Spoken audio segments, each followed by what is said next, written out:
और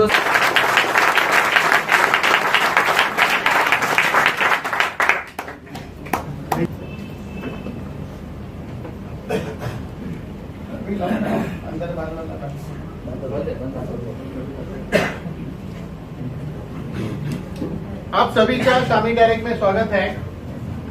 जैसे सचिन जी ने भी कहा, एक मेनू पढ़ा था बड़ी बड़ी बीमारियों का जो किसी को नहीं चाहिए, नहीं चाहिए ना? नहीं। लेकिन जिसको होती है ये सब बीमारी, उसको भी नहीं चाहिए था।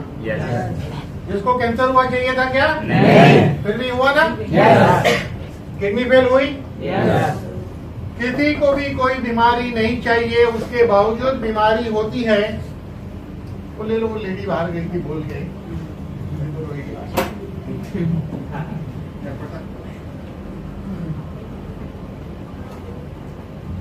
किसी को भी कोई बीमारी नहीं चाहिए, उसके बावजूद भी बीमारी होती है, क्योंकि बीमारी होने का एक साइंस है। ये बीमारी होने का साइंस ढूंढने के लिए लाखों डॉलर का खर्चा किया गया। अमेरिकन गवर्नमेंट ने देखा कि हम दुनिया में 25-30 साल आगे हैं, हमारा साइंस आगे, हमारे डॉक्टर बेस्ट है, सब कुछ, फिर भी डॉक्टर बढ़ने से पेशेंट क्यों बढ़ रहे हैं? बीमारियां काबू में क्यों नहीं आ रही? बीमारियां ठीक क्यों नहीं हो रही? तो उन्होंने एक साइंटिस्ट को अपॉइंट किया, डॉक्टर लाइनस पॉलिंग को, जिसको नोबेल प्राइज मिली थी। उन्होंने 150 साइंटिस्टों के टीम के साथ 6.5 साल रिसर्च किया, लाखों डॉलर खर्चा हुआ और फाइनली ढूंढ लिया गया कि कोई भी बीमारी क्यों पैदा होती है। तो पता चला सब बीमारी पैदा होने का एक ही कारण है बस। उसको कहते हैं मेडिकल लैंग्वेज में ऑक्सीडेटिव स्ट्रेस। क्या कहते हैं? ऑक्सीडेटिव स्ट्रेस से ही सभी बीमारियां पैदा होती है। अब ये ऑक्सीडेटिव स्ट्रेस से हमारा शरीर एक केमिकल बनाता है, साइंस उसको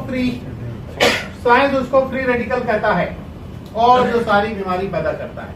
तो चलिए देखिए कैसे बनता है ये ऑक्सीडेटिव स्ट्रेस। हवा के साथ धुआं फ्री, पानी के साथ केमिकल फ्री, खाने के साथ मिलावट फ्री। ये कर चुके ना आज? करते रहे पिछले कई समय से, करते रहोगे आगे। इसके अलावा सॉफ्ट ड्रिंक, हार्ड ड्रिंक, गुटखा, lazy lifestyle, smoking, virus, tension और 700 प्रकार के रेडिएशन, ये चीज रोज हो रही है। ये चीजों का जो प्रभाव शरीर पे गिरता है उसको ऑक्सीडेटिव स्ट्रेस कहते हैं, और ये ढूंढने के लिए लाखों डॉलर खर्चा हुआ। और ये ऑक्सीडेटिव स्ट्रेस से बनता है फ्री रेडिकल।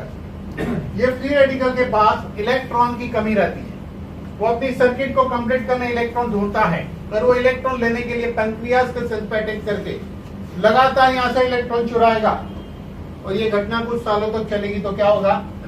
डायबिटीज। तो डायबिटीज किसने पैदा किया? ऑक्सीडेटिव स्ट्रेस ने। फ्री रेडिकल बना, इलेक्ट्रॉन यहां से चुराया। जैसे ही डायबिटीज हो गया, मरीज जाता है डॉक्टर के पास। डॉक्टर क्या करता है? शुगर को कंट्रोल करता है, लेकिन फ्री रेडिकल को नहीं, जिससे बीमारी हुई। ये कंट्रोल होने से रिपेयर नहीं होता है। क्लियर? इसलिए बीमारी होने का साइंस चल रहा है, कंट्रोल का साइंस भी चल रहा है। यही फ्री रेडिकल आर्टरी पे अटैक करेगा, यहां से इलेक्ट्रॉन चुराएगा। ब्लड प्रेशर, जैसे प्रेशर हुआ डॉक्टर के पास जाता है, डॉक्टर प्रेशर को कंट्रोल करता है, प्रेशर की गोली फ्री रेडिकल को कंट्रोल नहीं करती है। ये डैमेज जारी है, हो रहा है, आगे होते रहेगा। थायराइड, गले के थायराइड के सेल से फ्री रेडिकल ने इलेक्ट्रॉन लिया, टीएसएच बढ़ जाएगा, जिंदगी भर गोली खाता है टॉक्सिन थायराइड, इसके लिए यह अटैक जारी है। देखिए टीएसएच की गोली ब्लड प्रेशर वाले को चलेगी नहीं, ब्लड प्रेशर वाले की डायबिटीज को चलेगी नहीं, लेकिन तीनों का कारण तो एक ही है। तीनों का कारण एक ही है, फ्री रेडिकल। यही फ्री रेडिकल जो हमारे जोड़ों पे अटैक करके वहां से इलेक्ट्रॉन लेता है, आर्थराइटिस, पेन किलर, फिजियोथेरेपी में रिप्लेसमेंट। यही कोलेस्ट्रॉल पे अटैक करके इलेक्ट्रॉन चुराता है, तो ब्लॉकेज, फिर बाईपास करना पड़ता है, नया रास्ता पैर या हाथ की आर्टरी से। लेकिन फ्री रेडिकल अटैक कोलेस्ट्रॉल पे जारी है, दोबारा ब्लॉकेज होगा। ये फ्री रेडिकल किडनी सेल से इलेक्ट्रॉन चुरा के सारे किडनी सेल को खराब कर देता है, फिर किडनी है ही नहीं, खत्म। किडनी के सेल कन्वर्ट हो गए फाइब्रोसिस में। अब जिंदगी भर डायलिसिस करो, कोई उपाय नहीं। जिंदगी भर हार्ट प्रॉब्लम, जिंदगी भर ज्वाइंट, जिंदगी भर टीएसए, जिंदगी भर हाई बीपी, जिंदगी भर डायबिटीज। ये जिंदगी भर वाला इलाज पहले ढूंढ लिया गया था, लेकिन जिस रिजल्ट की बात कर रहा हूं वो बाद में हुई है, जो आपको बताई जा रही है। यही फ्री रेडिकल डीएनए से इलेक्ट्रॉन लेगा, कैंसर। ये एग्जांपल थे, यहां पे सिर्फ इतना ही समझना है हमें। फ्री रेडिकल हमारी समस्या है। फ्री रेडिकल बॉडी के जिस हिस्से के तहत अटैक करेगा और उसकी वजह से वहां जो प्रॉब्लम होगा, उस प्रॉब्लम को नहीं, उसके लक्षण को बीमारी कहते हैं।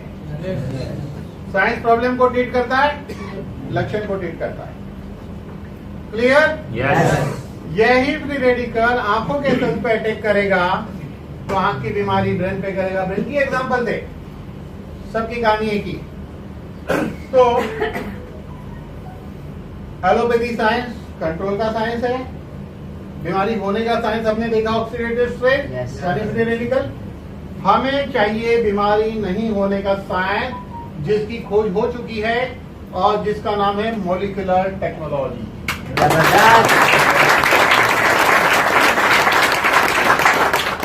मॉलिक्यूलर टेक्नोलॉजी की खोज हुई है, एकदम लेटेस्ट फ्रेश। लेकिन प्रॉब्लम क्या है? प्रॉब्लम वही है, जब ट्रेन की खोज हुई कोई बैठता नहीं था, चलेगी कैसे? क्योंकि बैल नहीं है, घोड़ा नहीं है। फिर लोगों ने देखा चलती भी है तो बैठने लगे। सिलेंडर की खोज हुई, लोग लेते नहीं थे गैस सिलेंडर, अब मिलता नहीं है। तो नई खोज बेनिफिट लेना बहुत मुश्किल है। जिस साइंस को आज हम मानते हैं ना, एलोपैथी, हमारे पिताजी के पिताजी के पिताजी के पिताजी के पिताजी के पिताजी 300 साल पहले तब ये साइंस आया था। लेकिन आपको बताएं, आप अपने दादाजी को पूछिएगा, अगर है तो, जो 90 साल का आदमी, उसको पूछेगा, उनके जवानी में कोई अंग्रेजी दवाई नहीं खाता था, जबकि 300 साल से चल रही है। तो प्रॉब्लम यह है, जमाने के साथ नई चीज का बेनिफिट कैसे लेना, ये जिसके समझ में आया वही जमाने का किंग माना जाता है। चाहे वो हेल्थ इंडस्ट्री हो, चाहे वो बिजनेस हो, चाहे कोई भी फील्ड हो, जो पहले एंटर किया वो किंग। चलिए अभी देखो आपको किंग बनना है, क्या बनना है।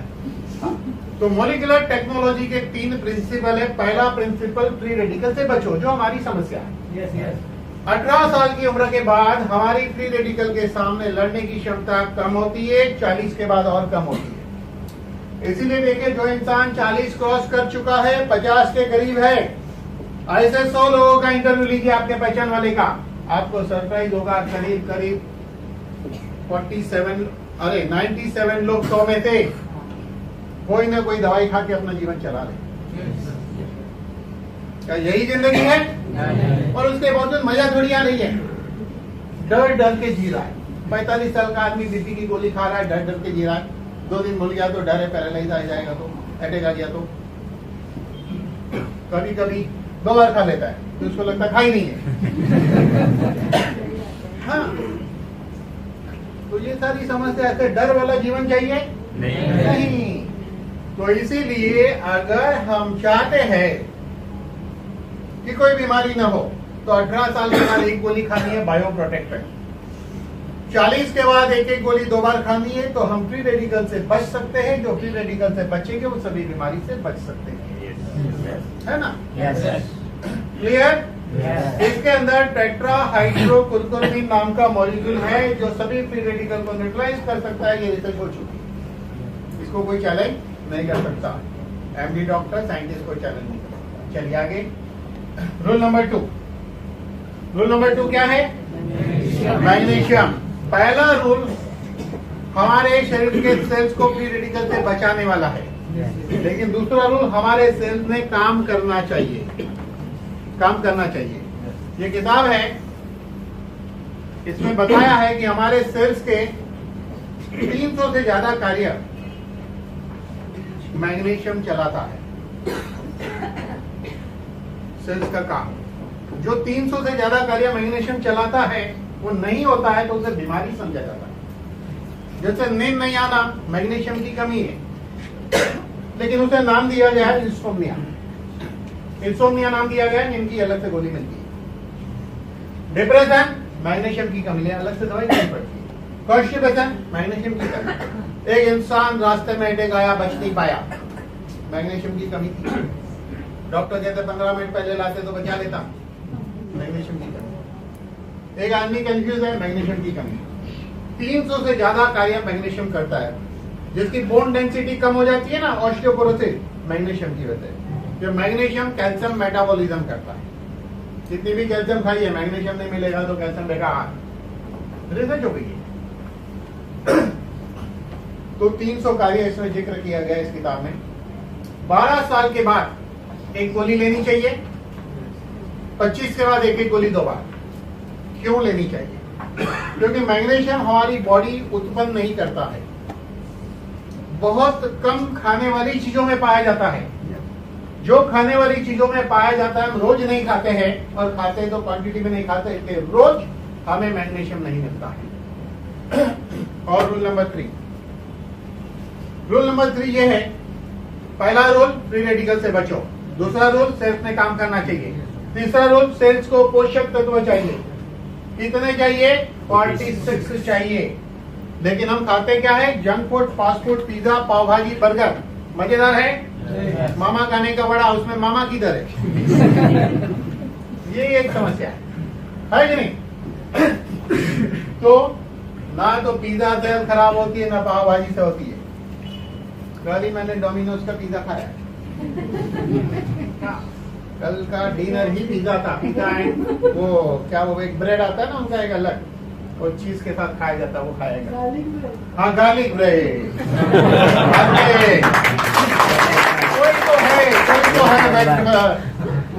कोई तो है जो डोमिनोज खाता है। चलिए ठीक है। तो ना पिज्जा से खराब होती है, ना पाव भाजी से। खराब होने की वजह है कि उसके अंदर न्यूट्रिशन 4 से 8 10 मिलेंगे।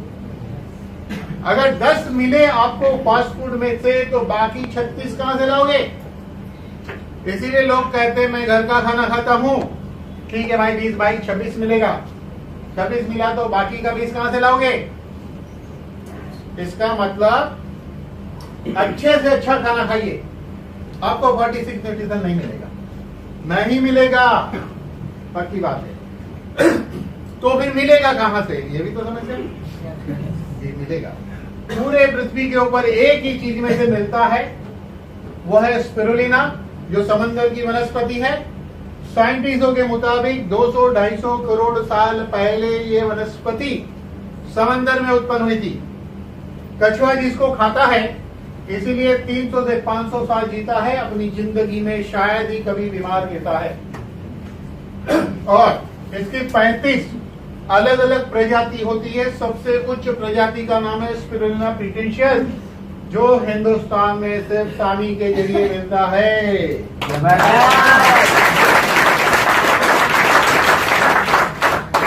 5 साल की उम्र के बाद बच्चे को क्या अच्छा लगता है? मैगी, कुरकुरे। खाने दोगे कि नहीं? कि जीने नहीं देना चाहते हो? नहीं जीने देने का बोलते। अरे जब उसको कितना रोकोगे तो खाने की मिस्टेक करेक्ट कर लो भाई। कल हमने भी की थी, कल पिज्जा खाया, 2 स्पिरुलिना खाया, कल बच्चे ने भी खाया। मेरे उसका खाना वही था, तो हम बोला हम भी वही खाएंगे भाई। तो 5 साल के बाद आधी गोली, 10 साल के बच्चे को आधी 2 बार, 15 साल है तो 1 2 बार, 30 साल है तो 1 3 बार। अगर ये 3 रूल को इंसान अपने जीवन में उम्र के हिसाब से फॉलो करेगा तो पूरी जिंदगी हेल्दी रह सकता है।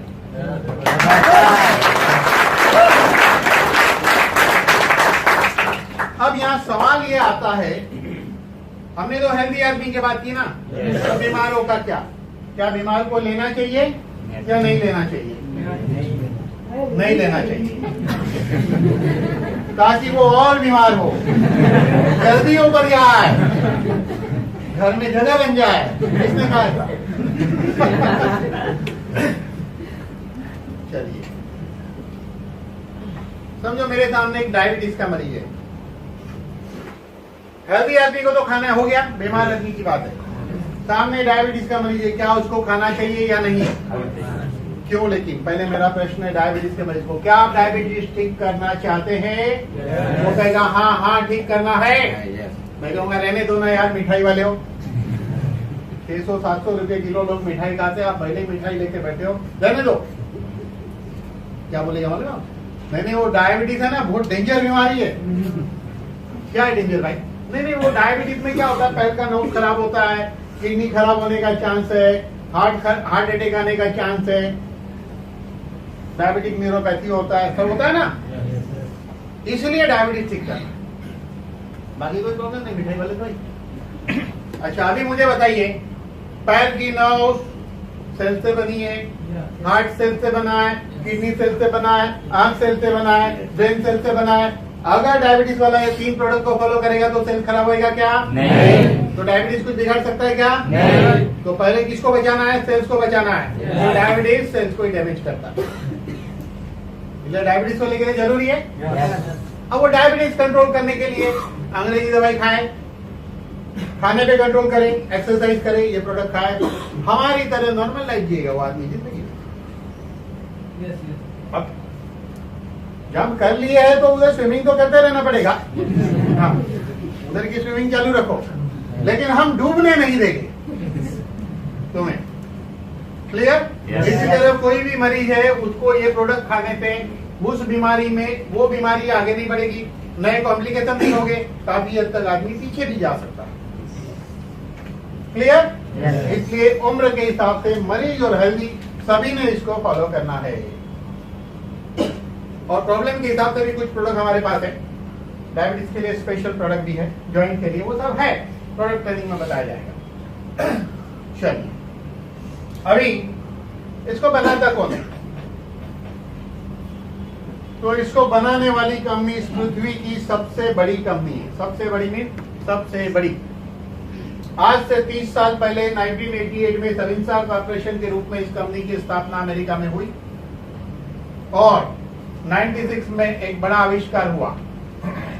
96 उस आविष्कार के पहले हम ये देखेंगे कि पूरी दुनिया भरोसा किस पे करती है? एलोपैथी पे। क्यों करती है इस पे भरोसा? क्योंकि यही एकमात्र साइंस है दुनिया में साइंटिफिक है। क्योंकि दवाई मतलब artificial molecule chemistry chain human biological drug proving है। मान लो एक इंसान को क्रोसिन की गोली दी जाती है, दूसरे को दी जाती है, तीसरे को दी जाती है, सर्दी बुखार और सिर दर्द जाता है, सबका तो जाता है कि नहीं? जाता है। लेकिन एलोपैथी को छोड़ के मार्केट में बहुत कंपनियां जड़ी बूटी बेच रही है। पता है दवाइयां कैसे बनती है? कहीं ना कहीं पेड़ उगा है, सारी धरती पोल्यूटेड है, कहीं ना कहीं पेड़ उगा है तो उसमें आर्सेनिक, टॉक्सिन, हैवी मेटल सब आया है, उस पे से तोड़कर चूरन चटनी गोली बना के दे दिया। बेचने वाले को पता नहीं क्या फायदा होगा, एक से खाने वाले को पता नहीं। इसीलिए इसके अलावा कोई पॉपुलर नहीं है, इसके सामने कोई सेकंड साइंस है ही नहीं। लेकिन इसके सामने सेकंड साइंस आया, मॉलिक्यूलर टेक्नोलॉजी।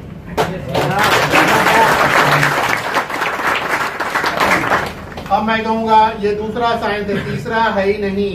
पहला allopathy, controlling science, molecular technology, prevention science.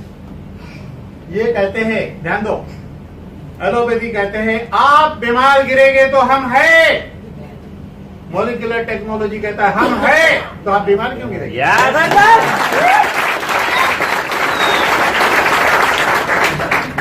अंतर को समझ लो, नंतर काय होणार नाही।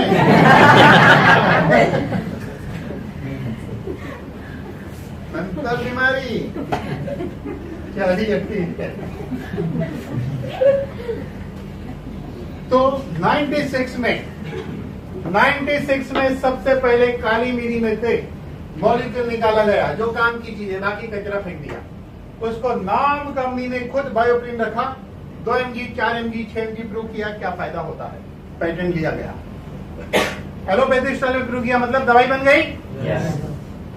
98 में फोर्सलिन से मॉलिक्यूल निकाला, प्रूव किया, पेटेंट लिया, दवाई बन गई। और 8 न्यूज चैनल में इसके बारे में आ चुका। 2004 में इसको थॉमस अल्वा पेटेंट अवार्ड मिला। साइंस की दुनिया का, पृथ्वी का सबसे बड़ा अवार्ड होता है। मैं आपको थोड़ा समझाऊंगा कैसे होता है ये अवार्ड। मान लो 2018 में इस पृथ्वी पे ऑटोमोबाइल इंजीनियर, केमिकल, सभी फील्ड की रिसर्च होती है।